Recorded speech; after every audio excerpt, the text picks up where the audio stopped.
this is Sonny from My Happy Space. Welcome back at my channel. Just here to help you set up for this week's memory verse. This is the last memory verse in this series. I will release the memory verses by the end of this week, so you have a week time to set up. Basically, you just need to cut things out and get ready.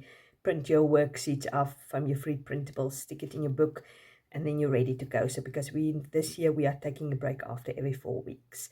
And then you've got a week time to go over these verses and to cement it in.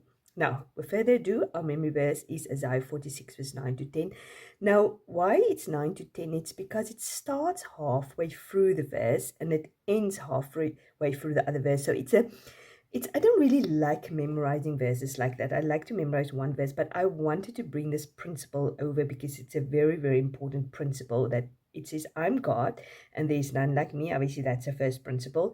Declaring the end from the beginning, meaning that God is in the beginning and He's in the end. He was anyway, He's the Alpha and Omega. He's in the beginning of the creation of the world. We know He doesn't have a beginning, but He has a beginning as we know time, and He will bring it to the end as we know time. And He's in the beginning of your suffering and then the end of it, the beginning of your trial and the beginning of your joy. He's in the beginning of everything in your life. How long you're going to live, when you're going to die. So that's just a wonderful principle I wanted to bring across. So this is the verse you're going to put behind your daily verse. You're going to concentrate on that. Then you're going to take your last week's daily verse. You can put it behind even. So you can practice that in the even days of the week. Your old even verse you can put behind odd. So you're going to practice that on the odd days of the week. Your old odd verse you're going to move into your weekly section. We've done Wednesday last time, so we're going to do Thursday. So I'm going to put it behind Thursday. You can choose anyone, doesn't matter. So you take your old Thursday verse or whatever week you decide or day of the week you decide. You move it into the monthly section. We have done the third last week, so we're going to put it behind the fourth. So as you can see, there's already 3 verses behind the fourth.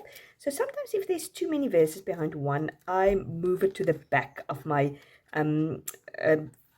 box because I actually don't have so many verses here at the back, so I'll just put it in there.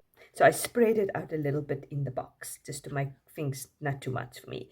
So tomorrow I'm going to go to my worksheets like I've done last week, and I'm going to put the address there and start practicing.